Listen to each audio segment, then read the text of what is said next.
let's continue. So far we've been talking about social cognition in adult, intact, neurologically intact, not mentally ill human organisms, and a little bit about how social cognitive processes relate to what's going on in the brain. What I want to do today is to begin a discussion about where social cognition comes from, which is to say how it develops. And to begin with, let me just say that there are a couple of, this has to be this loud for, there are a couple of different ways to think about development. The usual way we think about development in psychology and most places in cognitive science is what you might call the ontogenetic view of development. And here we're concerned with the development of some characteristic or feature across the lifespan of the individual organism from birth to death.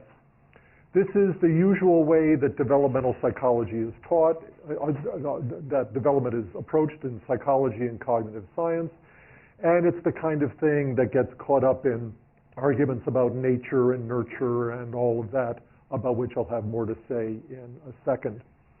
The second view, which is a little bit less common but no less interesting, is what you might call the phylogenetic view of development, which isn't interested in the development of some mental process in some individual person, infant, child, adult, college student, whatever, but rather is interested in the development of that characteristic across the course of evolutionary time. And what you get in these kinds of studies essentially are cross-species comparisons, and a particular species comparison that's particularly popular is a comparison between human children and chimpanzees. The idea that we've got about 98.5% genetic overlap with chimpanzees, we humans do. They're our closest living non-human relative. And so if it's of interest to compare what humans can do to what chimpanzees can do, and especially what human children can do to what chimpanzees can do.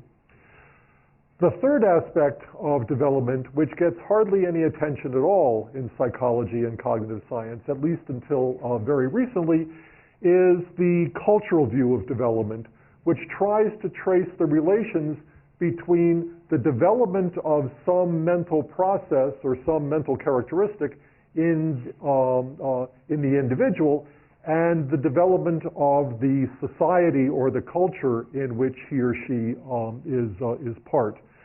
This has its roots in 19th century cognitive anthropology, where especially European empire builders were particularly interested in studying the mental states of the people that they built their empires on. So there are a lot of comparisons between so-called primitive and so-called advanced minds. Under the influence of Marxist theory, a number of psychologists and anthropologists has studied the effects of things like economic and social and political development on human thinking. The idea that literacy changes how people think, and so also might change how people think about society, and also that various aspects of political and economic development might change how people think, especially how they think about society. We're going to focus on the ontogenetic view in these lectures, though I hope to have time on Wednesday to say a little something about the phylogenetic view, which is a very interesting area of research right now. But the basic question that we're asking from the ontogenetic view is, what's the difference between the mind of a child and the mind of an adult? And in this course, what we're particularly interested in are age differences, child-adult differences in various aspects of social cognition. Now, there are two broad themes. I'm not a developmental psychologist, but looking at developmental psychologists and having known a lot of developmental psychologists, it seems to me that there are two broad themes in the ontogenetic view of development that we ought to talk about for a minute just to kind of lay the foundations for what we're going to do next.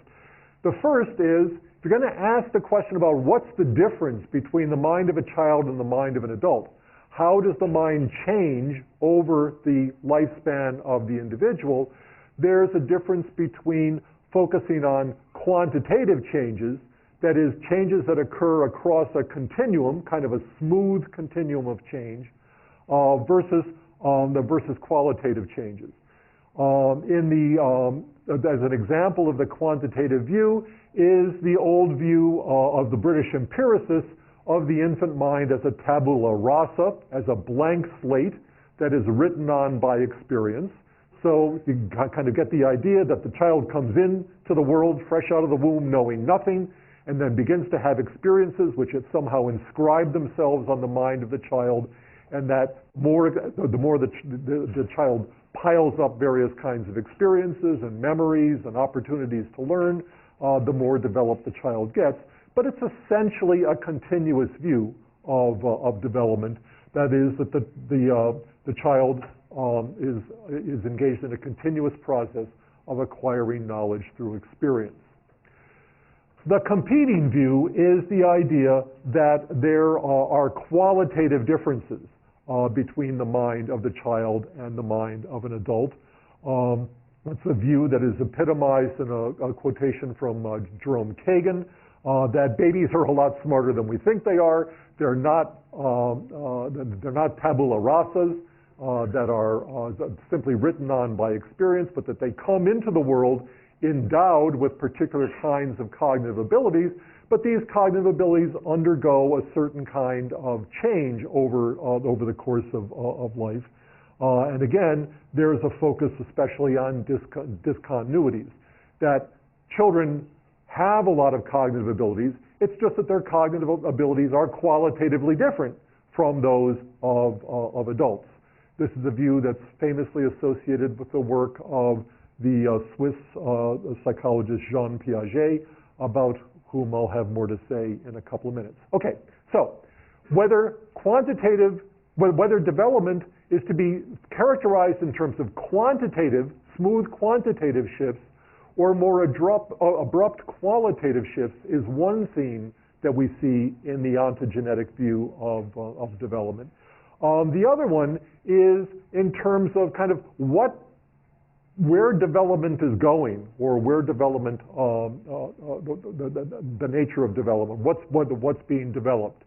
And here, I think we can see developmental psychology, developmental cognitive science, as shifting back and forth, again, between two views, not so much quantitative versus qualitative aspects of development, but rather whether the research focuses on what might be called the cognitive starting point for development, that is, where the infant fresh out of the womb starts out, and the cognitive endpoint for development, that is, what it's like when development has, for all intents and purposes, stopped. Again, the focus on the cognitive starting point is epitomized by the debate over between nature and nurture. The debate about whether the child comes into the world already equipped with certain mental abilities or certain mental faculties, or whether these have to be acquired from scratch as a result of experience. So again, the cognitive research that focuses on the cognitive starting point asks kind of, when does development start? Does it start at birth, or has some kind of development already taken place at the time that the child is born? The other research focuses on what you might be called a cognitive endpoint, or what you might think of as a teleological view of development. Where's the whole process heading? Where's it going? I'm going to give you examples of both of these kinds of things in a minute. In fact, I'll do it right now. Here is a really good example of focus on the teleological, focus on the cognitive starting point in a question about preference for faces. We know, even if there isn't a fusiform face area that's dedicated to the perception of faces, we know that face perception is a fundamental aspect of social cognition.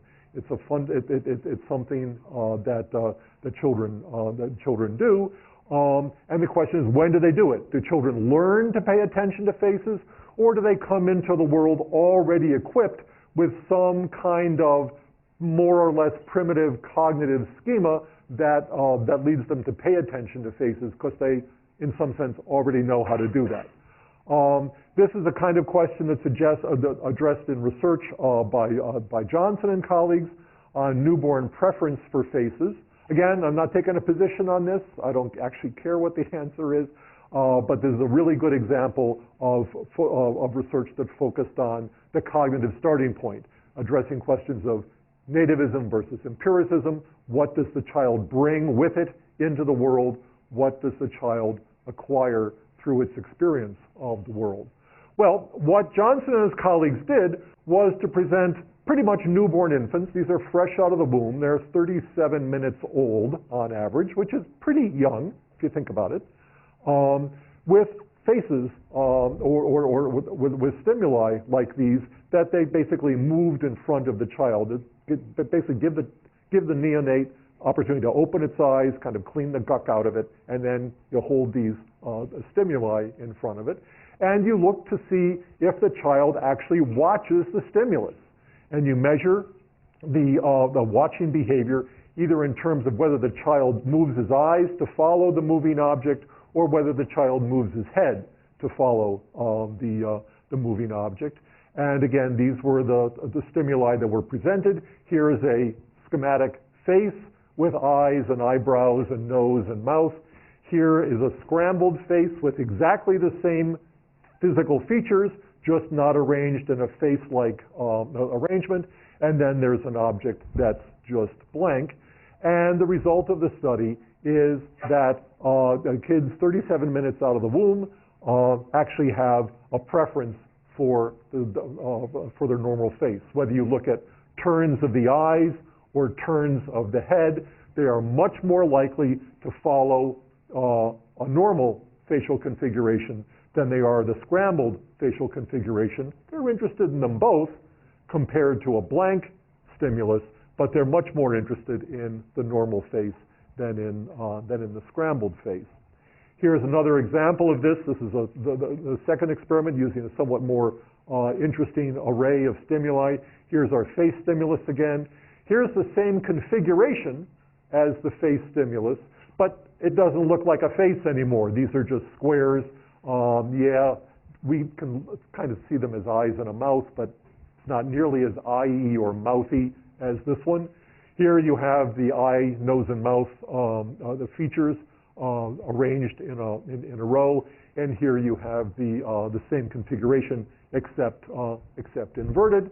And when you pass these things in front of the eyes of pretty much newborn infants, you get pretty much the same kind of results. The children, the infants, are much more interested in the normal the normal face stimulus than in the configural or any of the other options. Okay, so what that tells us is that as far as we can tell, as soon as the child opens its eyes, it's got a preference for faces. Okay.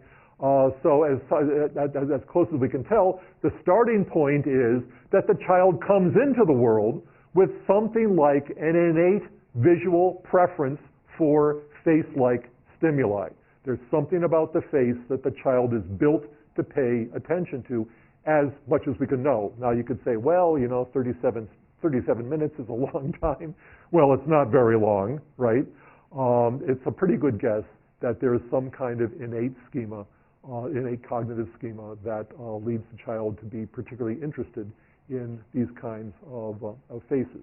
Okay, so that's a good example of research, social cognitive research that focuses on the cognitive starting point, whether some feature of social cognition is innate or acquired through learning. The research on the cognitive endpoint is, I think, epitomized by the whole line of developmental research, very famous line of developmental research that was initiated by Jean Piaget in the 30s, and that became famous in the 50s and 60s when the Piagetian viewpoint began to be taken up by American and other European psychologists. To make a long story short, you're not going to get a lot of developmental psychology from me. You'll get enough of that from Andrea and Kevin. One way of thinking about Piaget's theory is that it's kind of a fusion of nativism and empiricism. Piaget agreed that the child brings with it into the world some innate cognitive structures. Piaget called them schemata, but also argued that those schemata become refined and developed as the child has actual experience in the world. Piaget's own analogy was to the process by which a genotype develops into a phenotype. Yeah, there's a genotype which is not completely accurately thought of as a genetic blueprint, but that the organism's genotype interacts with the environment to produce what the organism actually looks like and does, and all of that business. And Piaget had very much the same kind of idea. He argued that the child comes into the world with a set of innate cognitive, with some kind of innate cognitive endowment. Piaget called them very primitive cognitive schemata, and that a kind of dialogue ensues between the child and the world, in which the child first assimilates stimuli in the environment to whatever schema is prevailing at the time, and in the second aspect of the dialogue accommodates or changes its cognitive schema so that the world fits in better. So there are some primitive cognitive schemata that are innate, and then they're fleshed out and developed and changed in various ways as the child actually interacts with the world. But from Piaget's point of view, development is headed someplace. And where development is headed to is a stage of a kind of cognition which Piaget characterized as formal operations, basically entailing logic and stuff like that. But the general idea was that child comes into the world with sensory motor schemata, very primitive sensory motor schemata, and then through interaction with the world passes through a couple of other qualitatively distinct stages: the pre-operational period, the period of concrete operations. All of you know this, I think, from your other coursework. But that development produces what you would think of as the final accomplishment of cognitive development, which is that the child, somewhere around the preteen years, teenage years, early teenage years, around age 12 or so, gets the ability to deal with abstract concepts and the capacity to apply something like formal logic. This is what formal operations is all about, and that's the teleological goal of development from Piaget's view. Here's another view of this, where the child starts out with sensory motor intelligence and then moves into what's known as the pre-operational period. And the shift from one stage to another is associated with a set of cognitive landmarks. So, for example, the acquisition of object permanence, the ability to hold a mental representation of a stimulus in your head, even when the stimulus has disappeared from the environment. That marks the child's transition from the sensory motor period to the pre-operational period. Similarly, the acquisition of the ability to conserve marks the child's transition from the pre-operational period to concrete operations, and the ability of the child to engage in abstract logical thought marks the child's marks the child's movement from the period of concrete operations into the period of formal operations. Now, that's all the Piaget you're going to get from me, except that while Piaget measured the child's progress through these stages, usually in terms of non-social kinds of the tests, there was one aspect of Piaget's theory, an aspect of marking the transition between the pre-operational period and the period of concrete operations, which involved an explicitly social cognitive function, and this is what Piaget referred to as the loss of egocentricity. Now, in Piaget's theory, egocentricity doesn't mean what it means in ordinary language. If you've gotten this far in psychology and cognitive science, you know that none of these technical terms mean what they mean in ordinary language. Egocentricity doesn't mean that the child is only concerned about himself. Not really.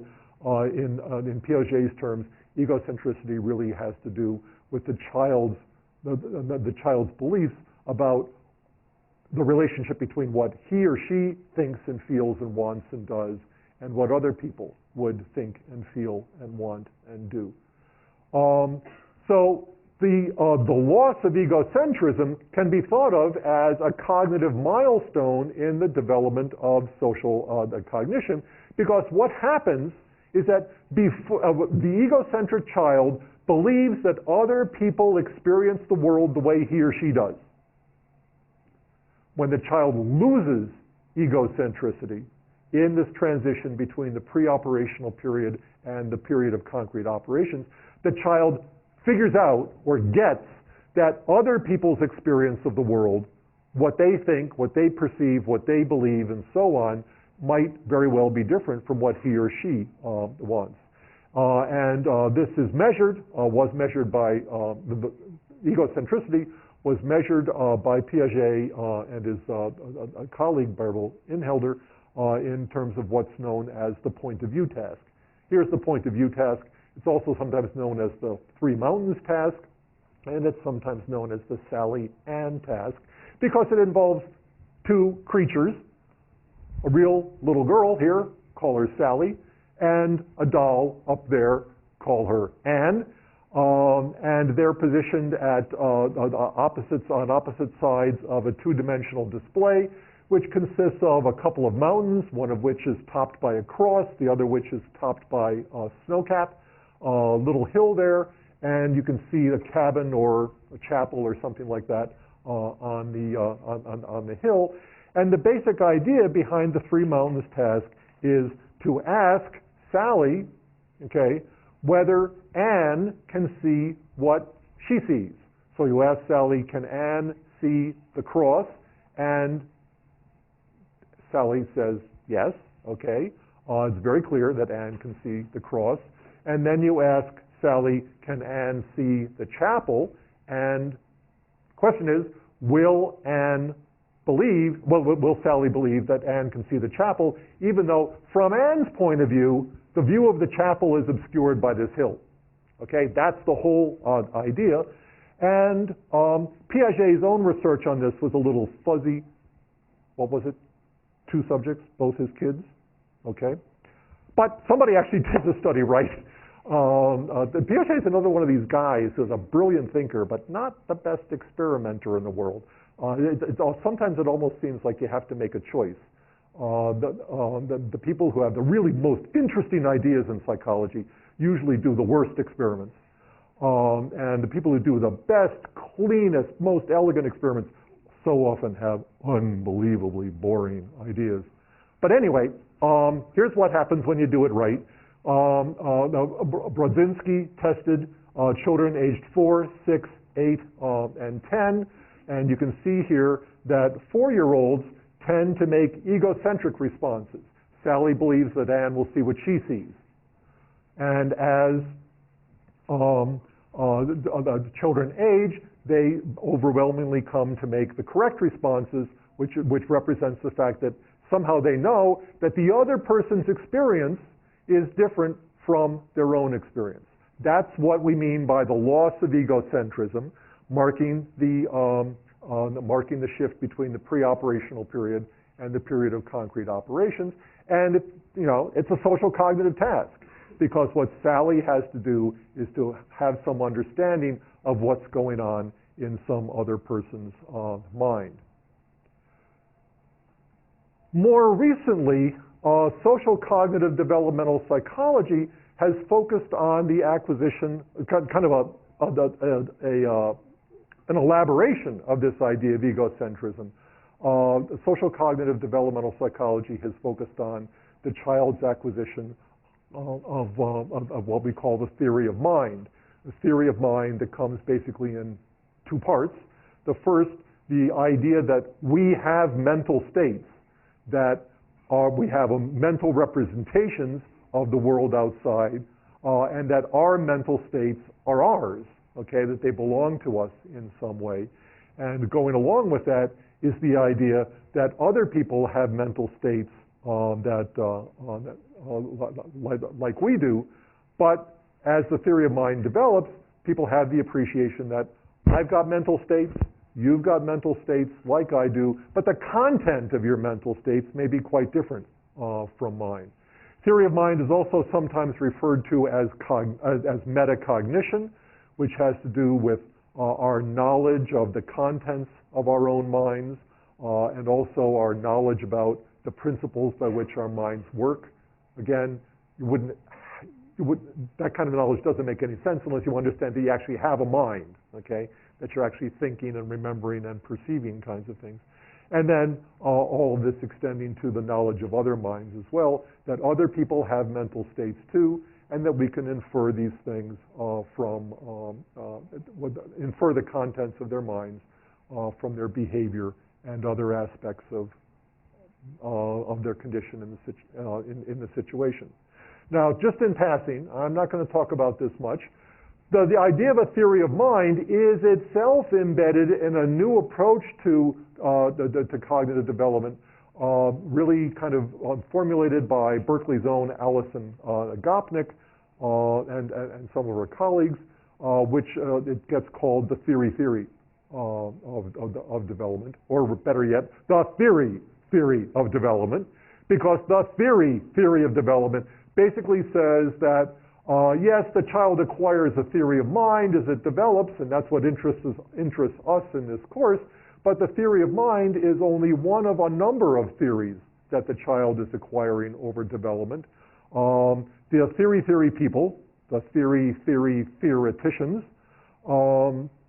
pick up on Piaget's the idea that the child is kind of a naive scientist, trying to make sense of the world, and this sense that the child has of the world is represented in a set of theories that the child induces from experience and then tests and refines by making predictions about what's going to happen under various kinds of circumstances.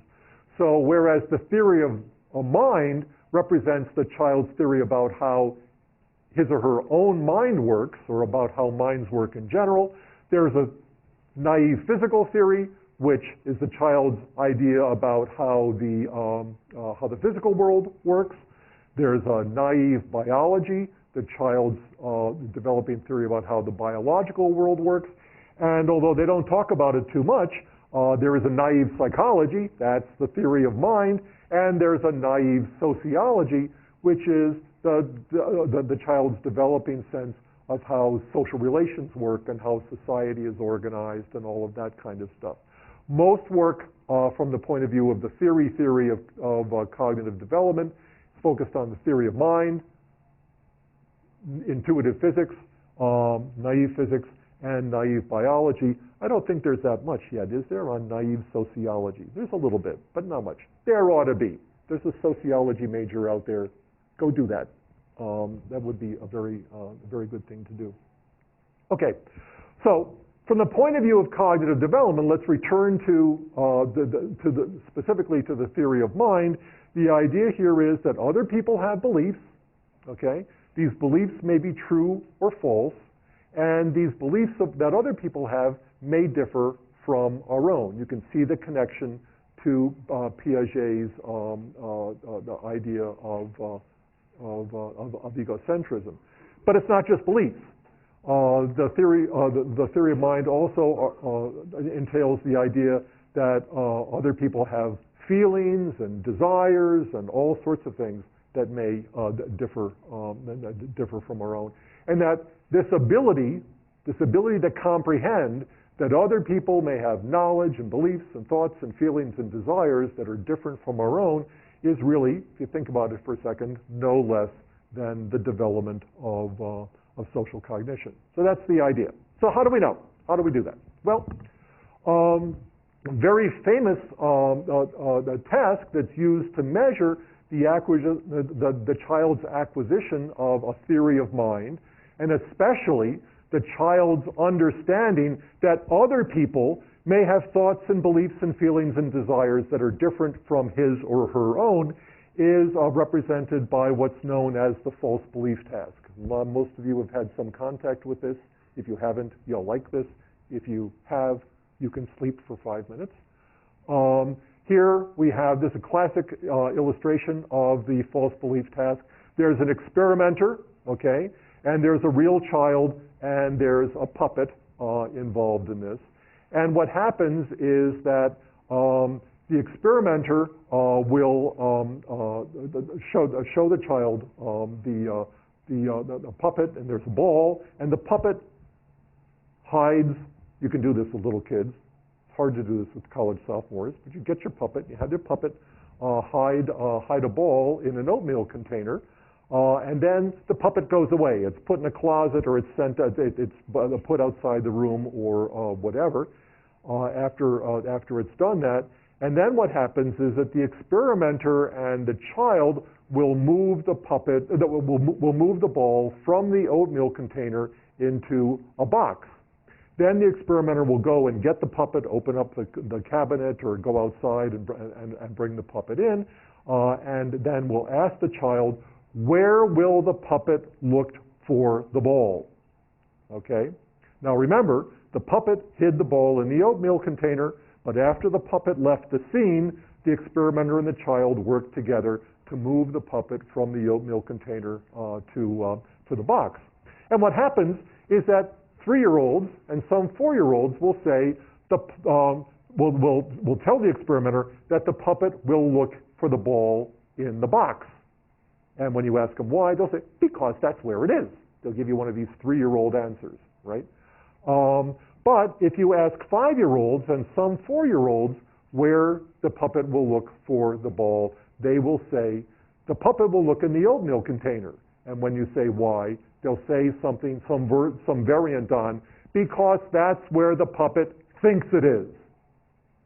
Okay? Here we have children who think that other people, including other puppets, have mental states like theirs.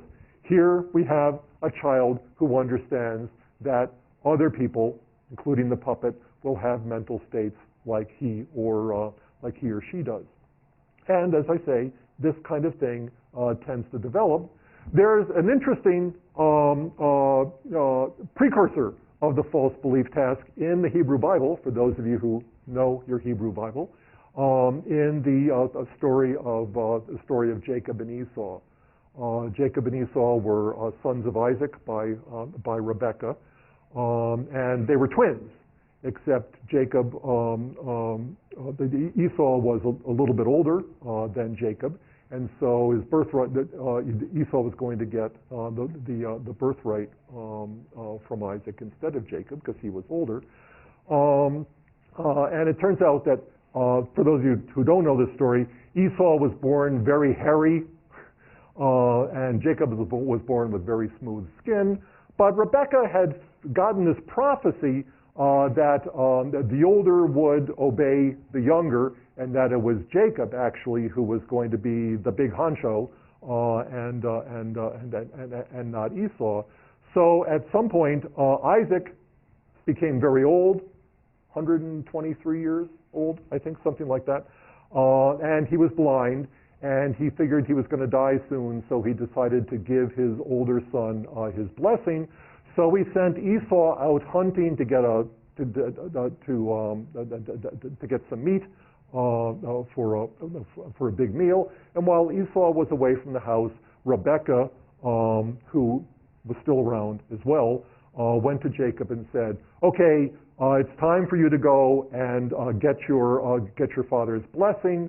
And Jacob says, "But he'll know it's not me, right?" And she said, "Well, no, he won't, because I've got these goat skins here, and we're gonna put these goat skins on your head and on your arms, and Isaac can't see anything, so he'll think that you're Esau and give you his blessing." And then, in fact, that's what happened. But here, what we've got is Rebecca knowing what Isaac will think, okay? So really, and in fact, doing something very much like the false belief task that Isaac will have, because he doesn't know the switch happened. Isaac will believe that he's giving his blessing to Esau instead of Jacob. These are the Ghiberti Gates of Paradise on the Florence Baptistry, which tells the whole story. Very, very interesting story, and wonderful doors, by the way, which you can see replicas of at Grace Cathedral on Nob Hill in San Francisco. If you want to see it, it's real nice. Okay, anyway, back to the false belief task. Here we see research by Henry Wellman and his associates testing children who are 30 months of age. Okay, that's less than 3 years of age, 90 months of age on the false belief task. And you can see this really nice developmental progression, so that when children become 5 years old or so, the majority of them are passing the false belief task. They seem to have acquired the understanding that their mental states may be different from the mental states of other people. Here's just a different portrayal of the same thing. I'll skip over that in the interest of time. Now you can push this around a little bit. You can enhance the performance of younger children on this task if you do various kinds of things. So for example, if you say to the 3-year-old, let's fool the puppet, right? Now that he's gone, let's play a big joke on him and move the ball from the oatmeal container to the box. Well, then younger children will begin to answer the question correctly. If the kid participates in the transformation, the moving of the ball from the oatmeal container to the box, again, you can back up the age. There are lots of other things you can do to push this around. But the general finding, and the finding that really we care about here, has to do with the basic false belief task. Where will the puppet look? 3-year-olds say the puppet will look where I know it is. 5-year-olds will say the puppet will look where he or she thinks it is. Okay. If you want to think about the developmental endpoint for social cognition, this is part of the developmental endpoint, and it's what Adolf Schultz and others have called intersubjectivity. Subjectivity, what we call consciousness, has to do with our awareness of our own mental states or our own behavioral dispositions. My awareness that I'm outgoing, that I'm happy, or that I want to be alone, or whatever it is that I want. These are things that conscious beings, like human beings, can say about themselves. But intersubjectivity, which is what we're talking about here, social cognition, has to do with other people's beliefs about other people's beliefs, the sharing of states of mind between people.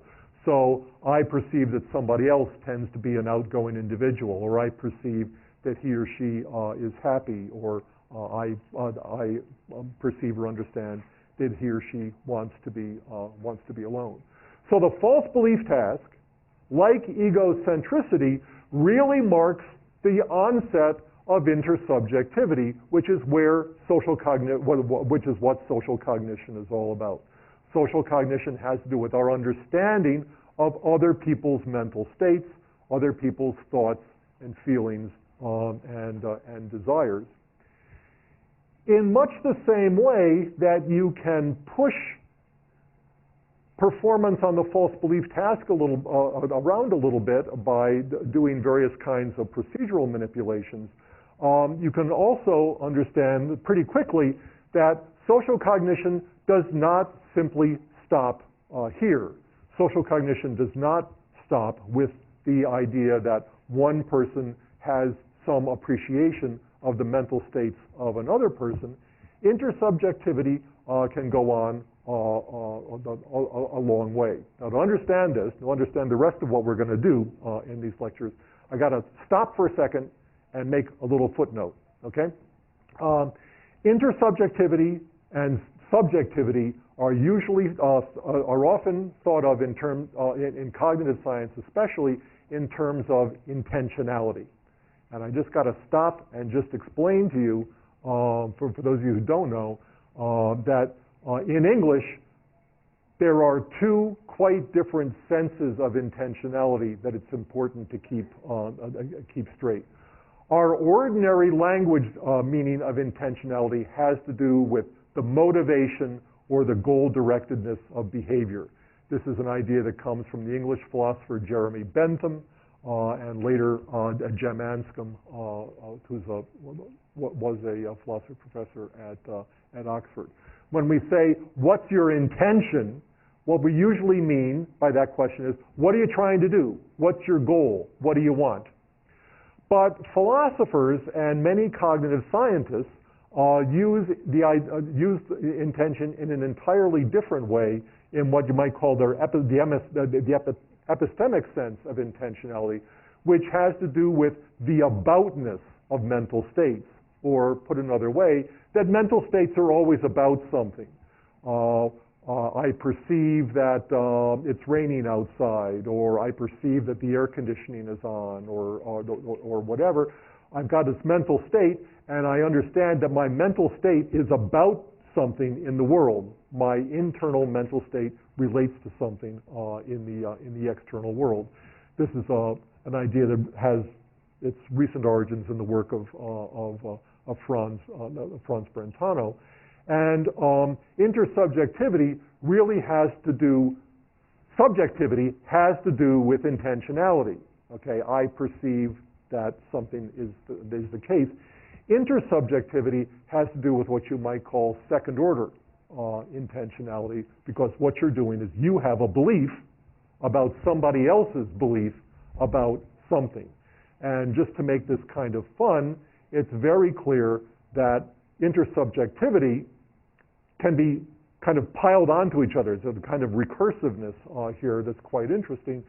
So we can have first order intentionality, which is simply a statement like, I feel happy. Okay, so I'm okay. And then there's second order intentionality. Lucy knows that I feel happy. There's third order intentionality, which is Judy believes, 1, that Lucy, 2, knows that I, 3, feel happy. Fourth order intentionality, Stan, 1, forgot that, Judy, 2, believed that, Lucy, 3, knew that, 4, I feel happy. And you can just kind of pile these things all the way through. And again, so second order intentionality is something that seems to develop somewhere between age 3 and 4, but it's very clear that that's not the total be-all and end-all of social cognition, because in fact we have at least third order and fourth order intentionality as well. Here's a nice example from the Odyssey. In Book 9 of the Odyssey, Odysseus has an encounter with Polyphemus, the Cyclops. Those of you who've read the Odyssey or seen the movie know about this. And the Cyclops traps Odysseus and his men in his cave and won't let them out and starts eating them, which is a very bad thing. And so what happens at one point is that Odysseus mixes undiluted wine for Polyphemus and gets Polyphemus drunk, and he falls asleep, at which point Odysseus has his men blind Polyphemus. They stick a big stick in his eye. Remember, he's only got one eye. That's why he's a Cyclops. So he can't see anymore. That's what's happening in this amphora. And then later on, after Polyphemus has been blinded, did I tell you? Polyphemus is a shepherd. He's got his sheep in the cave as well. He lets his sheep out in the morning, and in order to make sure that Odysseus's men don't escape, Odysseus has his men hide themselves underneath the belly of the sheep. Polyphemus strokes the backs of the sheep to make sure that Odysseus' men aren't riding on them.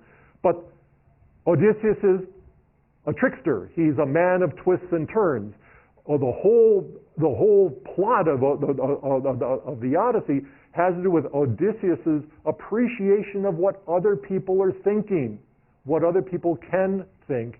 Odysseus has his men do this because he knows that Polyphemus can't see, okay, and that's a way of tricking people. So you got kind of like third order intentionality here, with at least second order intentionality with Odysseus knowing what Polyphemus can and can't do mentally.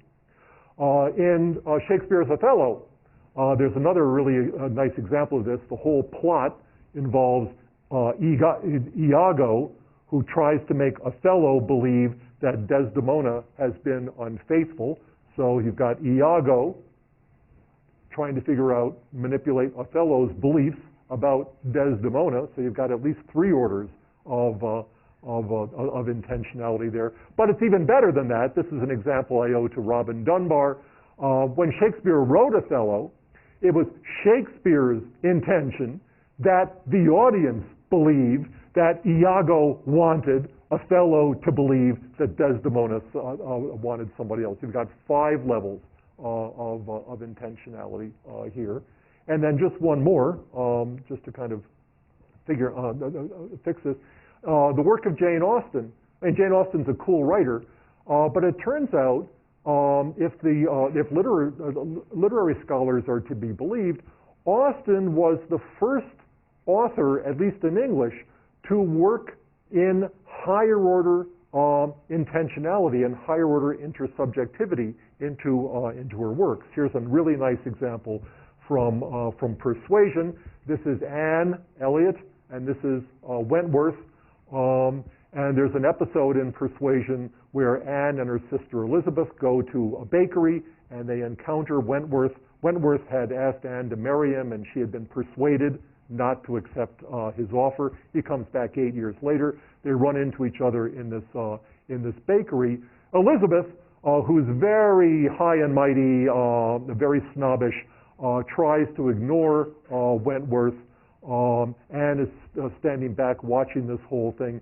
It's very clear that Anne is watching Elizabeth ignore Wentworth, and Wentworth knowing that Elizabeth is ignoring him, and Anne understanding that Wentworth knows that Elizabeth is aware of his presence, and so on. The whole thing, just this cascade of really interesting intentionality. And Austen was apparently about the first person in English to do this.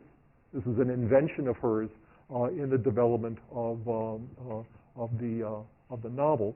Okay, here's another good example. This is a New Yorker cartoon from 1996 from Bruce Kaplan. Of course I care about how you imagined, I thought you perceived, I wanted you to feel.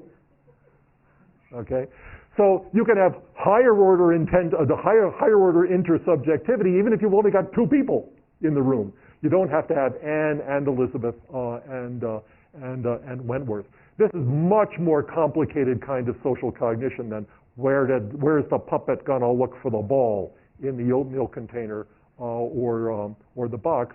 And it turns out that this is also something that develops. You can have all sorts of higher order intentionality here. As manifested in people's abilities to read various kinds of stories. Here's work by Dunbar and his associates. So you got little stories. Jane believes that Peter supposes that Sarah thinks that Simon believes that Sarah would like to go out with Peter. Okay? So you've got 5 different levels of intentionality. And the question is, can people process this? Right? Well, it turns out they can. Okay? Here we have levels of intentionality, stories with up to 6 levels of intentionality. Here's percentage incorrect. People do fine if there's just 1 order of intentionality, what Peter wants. They do fine if there's 2 orders, what Stan thinks Peter wants. They do okay with 3 or 4 orders of intentionality, 5 orders of intentionality. Then we start making a lot of mistakes. This is not just a memory problem, because it turns out that people can hold at least 6 different elements in their heads. But in terms of intersubjectivity, our limit seems to be about 5. Okay, so again, if we want to think about the cognitive endpoint for social cognitive development, what it is intersubjectivity, our ability to understand what's going on in the minds of some other person. That intersubjectivity is typically measured in social cognition studies by something like the false belief task, where we have one person understanding what some other person thinks, feels, wants, desires, whatever. But I want to make it clear that intersubjectivity doesn't stop at the first level. It goes all the way down, at least for a while, so that the endpoint of cognitive development doesn't stop here. It stops someplace else, and I'll show you that at the beginning of next time. Thank you very much. Stay dry. We'll see you on Wednesday.